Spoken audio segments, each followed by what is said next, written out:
Now, many have been waiting for this for a very long time, but the wait is over. It's finally here. Porsche has launched its all-electric super sedan, the Taycan, here in India at a starting price of 1.5 crore rupees ex-showroom. Now, that's a knockout starting price, but that's not all. You can now buy every single version of the Taycan here in India, starting with this one, going up to the Turbo and Turbo S, and even the Cross Turismo.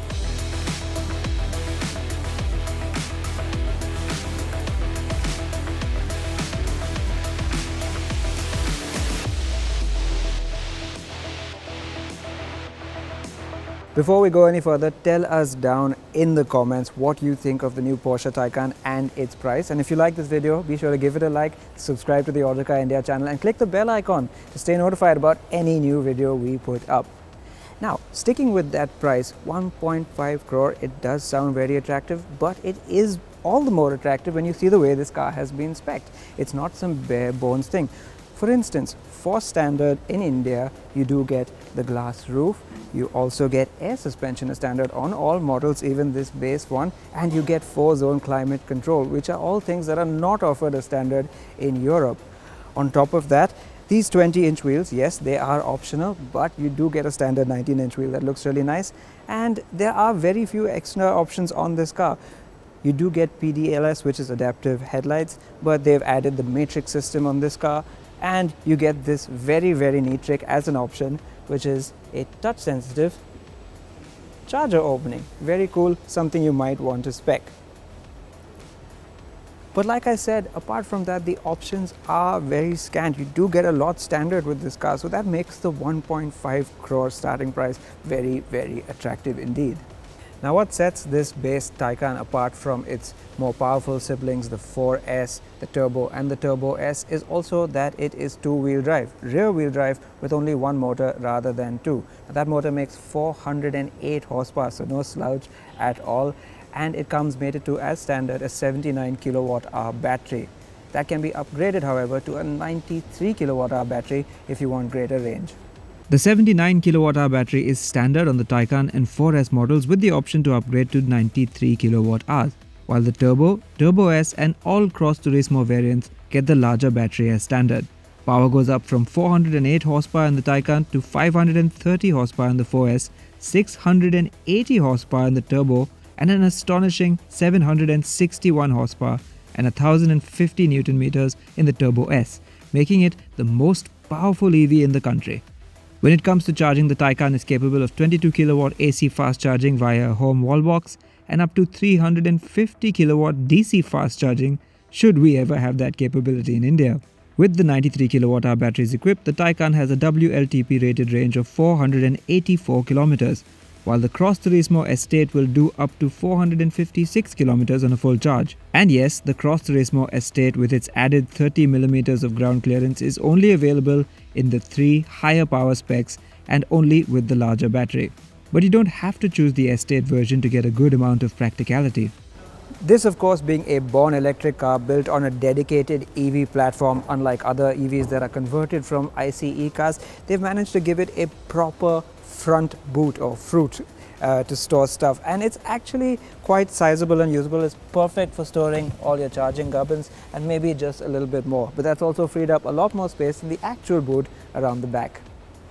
The boot floor is quite high compared to a conventional internal combustion sedan, but it's still a decent 400 litres in capacity. What's more, all Taycans in India will come with a space saver spare wheel as standard. Now, on the inside of the Taycan, there is of course a lot of tech here, but I'm happy to report that it still feels very, very Porsche. Yes, the dials are all digital now, but it's just one really neat binnacle and you still get the classic 5-dial layout, 3-dial at the moment, but it can be configured in a number of ways. The steering wheel is just spot on, the tight one you get from the new 992. And of course the driving position, the view out, it's just like being in a 911, and that's perfect. Now onto the tech itself. As standard, you get 3 screens, your climate control and a few other functions over here, the main touchscreen infotainment system and this huge instrument cluster. What's very interesting about the instrument cluster is that they've integrated a few controls into that screen as well. So the headlamp controls, for instance, are here on this side, and controls for the suspension, traction control and ride height are on that side, and it is a touch panel in the instrument cluster. I've never seen that before. And optional is a passenger side touchscreen which has been fitted to this car. Now, speaking of options, it's nice to see that a lot of what you see here is standard even on this base Taycan. Yes, that screen is optional. These seats are 18-way adjustable. As standard you get 14-way. This anodized finish is specially chosen for this car. And yes, there's the Sport Chrono Pack which also gets you that clock over there. Apart from that though, everything else is pretty much standard, and that's a very healthy spec indeed. I am a little apprehensive that there are no physical controls anywhere on this dashboard. It is a very clean system, there's good haptic feedback from the touchscreen, but other than that there should have been maybe just 1 or 2 buttons. However, for the driving experience in true Porsche fashion, they have kept everything a driver needs in physical controls on the steering wheel, and that works really well. So the driver's seat is classic Porsche, but that aside, this cabin is full of techie bits and interesting quirks. For instance, and where do you think they've put the gear selector on this car? Well, it's actually back here behind the steering wheel. Now that will take some getting used to, but when you think about it, it is actually within finger's reach just behind the steering wheel, so you don't have to move your hand very far, so it's actually quite convenient. And let's not forget, this is a car in which you can take your family along too. Now, it's important to remember that the Taycan is very much a 4-door coupe and not a full-on sedan, so you won't get limousine levels of space back here, but it is quite impressive how much space they've managed to carve out given the restrictions of the car's shape. It all starts with what Porsche calls the foot garage, and that is literally a place to tuck your feet under the front seat. What they've done is scooped out an area of the battery pack so your feet can fit in there comfortably, and that lets you stretch out a little bit more.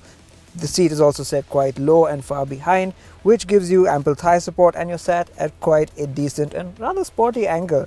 Headroom, of course, is only decent. I'm fine over here, but I suspect people over 6 foot might find it a little bit tight. And of course, the seat is contoured very much for 2, so it's nice and snug. You also get a big central tunnel here. And over here, you'll find standard for India 4-zone climate control, so your own little touch screen to operate the climate back here. Also standard for India is this big glass roof. So yes, the Taycan starts at a very attractive price, and for that price you do get quite a lot of standard kit. But of course, as you move up the range with an additional motor, bigger battery and a lot more spec, you will raise the price as well, to the point that the full-on Turbo S will cost you somewhere in the range of 2.3 crore rupees. However, it does give customers a lot of choice, and they can pick the model that's right for them.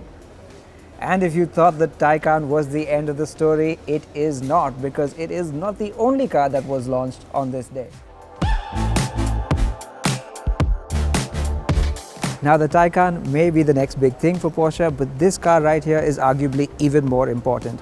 It's the Porsche Macan, and it has overtaken the Cayenne to become the most popular model for Porsche here in India, accounting for 40% of sales in 2021. It's just been given a facelift. It's called the Macan 3 now, and I'm going to just quickly tell you what's new with this car.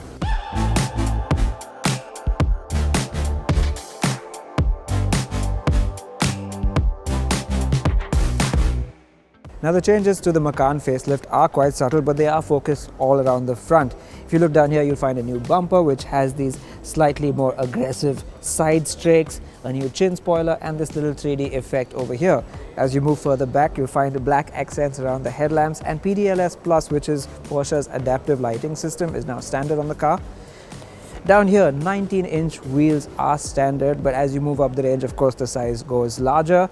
There's a new V-shaped stock for the mirrors, and finally more of that 3D effect on the Macan's signature side blades down here. Over at the back, you'll notice the tail lamps also have a blacked out effect now, but a much more significant change is the addition of this very aggressive rear diffuser on all models that adds a lot more sporty intent to what is a very sporty SUV. When you step inside, you'll find a few small but significant changes. It's at this point that I'm going to tell you about the price of the updated Macan 3. It's 83.2 lakh rupees ex-showroom. Now, that is a bit of a bump from before for this 2-litre 4-cylinder model, but they have also spec'd it out really well. In fact, the only optional thing here is the panoramic sunroof. Everything else is standard. What you get now is a clock. They don't tie it to the Sport Chrono package like they used to. It's just a standard fitment on the car now, which is quite nice. And a lot of changes have happened right here in the driver's section. For instance, the steering wheel is new. It's now the new minimalist one from the latest 911. Feels nice and sporty to hold, and all the controls fall neatly to hand. And the central console has ditched all the physical buttons apart from a few toggles for capacitive touch buttons. Now, I'm not entirely sure how that will work in practice, but it's all very neat and glassy looking. Of course, the infotainment has been upgraded to the latest one you get in all Porsche models today. The back seat has not changed much at all, and that means decent space for 2 or 3 in a pinch. But as this is an older platform, it's not as much as you'll find in more contemporary mid-size luxury SUVs.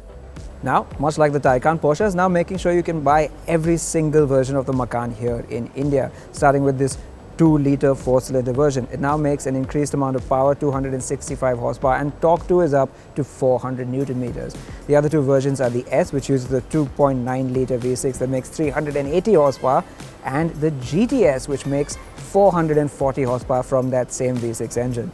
Prices for the full range have not yet been revealed, but with additions like adaptive dampers and air suspension among others as you move up the range, Porsche is making sure customers will get value from their Macan.